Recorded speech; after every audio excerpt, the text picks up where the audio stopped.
It is, and joining me in the studio is our guest for Soul this week, Maz Schirmer. Good morning, Maz. Hi, Joe. So this morning, you wanted to chat about how you can find peace when you've got a tumultuous life, which these days so many of us do, don't we? Yes, absolutely. We take on so much. And you can get caught up in it. You can really get can. caught up in the dramas of life, and you can forget what's really important. Yeah. And, you know, how valuable your gift of life is if you're, you know, putting your focus onto what's not happening or, what, you know, what's not going right. Even when, it's interesting, even when people are retired, they can still have very, very busy lives. Yeah. You know, and their lives can, you know, I mean, it may not be quite the same sort of stresses when their kids are young and they're working, but nonetheless, people can end up taking on quite a lot. They can. And I think that there is...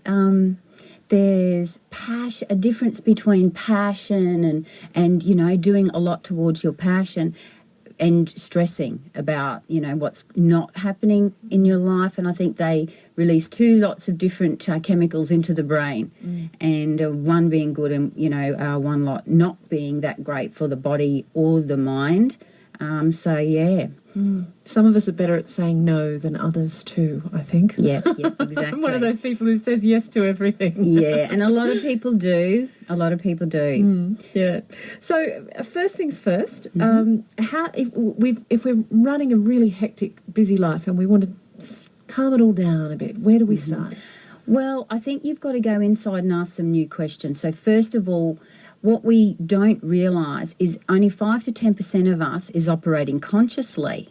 So outside of our awareness, we're running these old patterns, and what is at the deepest level that forms all of how we see our world is perception.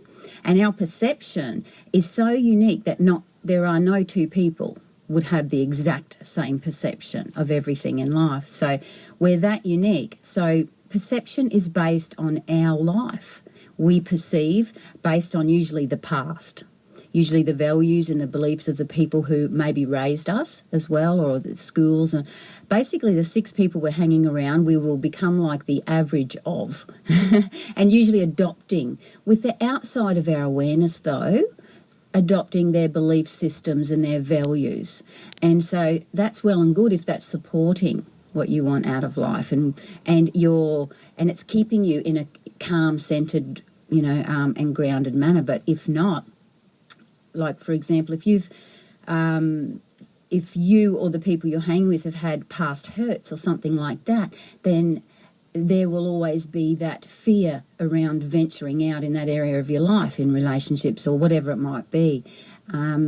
There's another factor too that's only very newly discovered called epigenetics, and which is just that you know, we've always thought we're our genes and we can be cloned, and however, we're really, really, really a lot more than that, because it's actually discovered now that there's a memory around the gene that actually from past ancestors, etc., that may, you know, whatever environment they were in, actually can instruct that gene on how to perform. What's an example of that? An example of that is the environment the gene is actually instructs that gene how to behave. So if it's blue-eyed genes in your family, if we take that gene and put it in someone else inside a different environment, it changes. But in your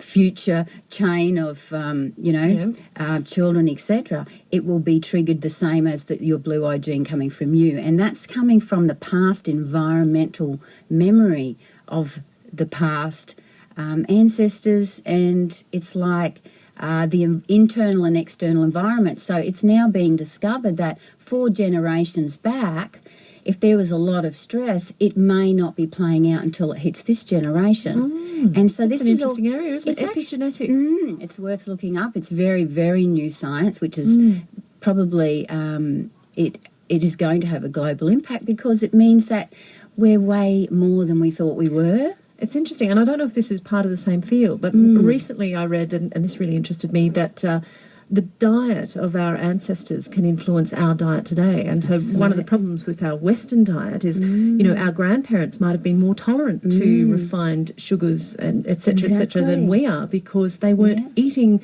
or they hadn't been exposed to as much of it genetically, possibly weren't eating as much of it. But with every generation, the resistance to those things becomes less. And that I only read that a couple of weeks ago. I was thinking of investigating it for one of these segments. Exactly, and this really explains a lot, and this brings hope. I believe this is one of the most hopeful discoveries on the planet. That really, we're not our genes. Guess what that means? That means we are like 90% to 80% of us is changeable. Okay. That's the hope, right? Whereas I was listening to Late Line 2 or 3 Sundays ago, and they said 4,000 of our 23,000 genes are now patented. And this is going through a bill that's very controversial area. Didn't they patent the whole genetic profile of one of those South Pacific islands? I don't know, it was Tongans or something, and then another Scandinavian country. I'm not sure, but I know that there's a breast cancer gene, an ovarian cancer gene, and epilepsy gene, and they've all been patented. And so that means we really are reliant on certain people and their perceptions and and their values and their beliefs to so I think this is one of the best things is to realise, hang on a minute, we're actually the perception of our ancestors. So what if we changed our perception? This is incredible. So fascinating area. It is. So okay, so we are not necessarily, well, we can change. We can change, and our perception influences who we are. Yeah. All right, so how do you change that perception? If you're thinking in a faulty manner, or you have negative habits, the record player's going round in a track that you just can't get out of, you find yourself thinking in the same way, how do we change that? Well, they say 50,000 of our 80,000 daily thoughts are the same ones we had, when we were probably a teenager or a little bit later than that, maybe 21. And we're still playing the same ones. So that becomes from our deepest beliefs and values from growing up. So the best way is to ask new questions, challenge yourself and say, why do I believe this? Why do I value this so much? Is this really going to take me where I want to go? Or am I trying to build a future based on my past? Or based on what other people believe? Because if you actually look at it, all beliefs came from somewhere. It was written by a human at some stage, or it was said by a human. If you track back far enough, there is no belief. So what is perception? It's all been created, so you can recreate. So the first thing you have to do is ask some new questions for a change, to challenge yourself, and you say, well, why do I believe this? What would it be like to believe something else? What would that be like? What if I looked at somebody who's having a different life to me, more the desired one? What would they believe? For them to believe that, they must have evidence. So what if I went in search of that evidence? And then if you do, you will just end up adopting that new belief. But we ask the same old questions, and usually ones that can't be answered, like, why me? Instead of, rhetorical, self-pitying question. Instead of why them who are happy, and then go and look, well, what do they believe? What do they value? Is me being staunchly believing certain things actually causing me calm? Is it keeping me grounded and centered? And am I happy? We've only got a certain number of years in this life that we know of for sure, and what are we doing with it? So, yeah. So, so you can ask yourself new questions. What if you're having trouble recognising the patterns that you're in? And it is a tough one. If you're not recognising the patterns that you're in, I think you've got to go into more awareness. And, sort of try to be a fly on the wall and an observer. Become aware.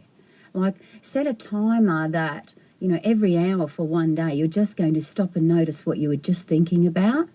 And see if you can see whether they're all centred around pessimism or optimism.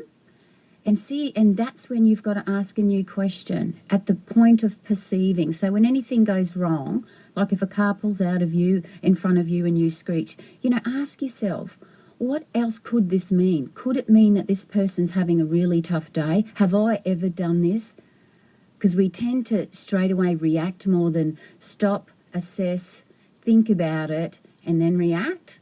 But a lot of the time we're so responsive and we run our life in that mode. But if we actually reflect a little bit more on, you know, okay, how can I be responsible in this to make a better choice of meaning for this thing that is happening to me, to support me, that will allow me to feel good on the inside and be more at peace. So usually we're just asking all the wrong questions, or we're not asking at all. I think we need to ask the question more often, is my belief, am I too busy being right, when obviously, you know, almost every belief we have, someone believes the opposite. So who's the happiest? Who's more at peace?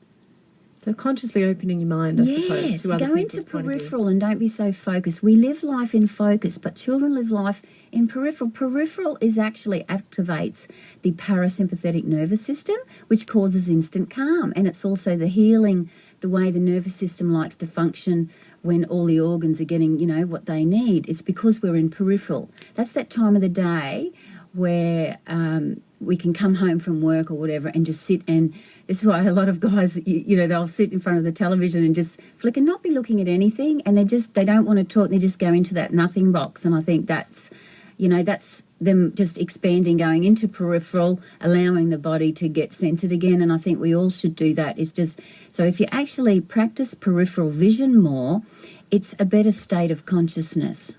Fantastic. So have you got a final thought that you could leave us with for today? Something perhaps about, well, something pithy? Okay. I think the secret, I think there's a couple of things. There's two big messages then I'd give. And one is acceptance and one is trusting. You got this far in life, right? And you've made it this far. So what if you trusted that the rest of your life would be just right? And that trust just can switch off worry, because a lot of our time is worrying. But what if you actually ran your life in total trust? You wouldn't have to worry about anything anymore. And the other one was just acceptance. And accepting where you're at in life? It's just accepting, not saying why me anymore, because that can never be answered. And in actual fact, it blocks the energy and it blocks the flow of what could have been coming your way. So when you open and you accept, suddenly you notice the sun, suddenly you notice the rainbows. You just do, as soon as you accept. So, yeah. Maz, thank you again for coming in. Maz Schirmer, our regular correspondent, I suppose, for Soul, in our mind, body and soul rotation. Have a good 3 weeks. Yeah, we'll speak to you soon. I look forward to it. Thanks, Jo. Maz Schirmer there. Coming up...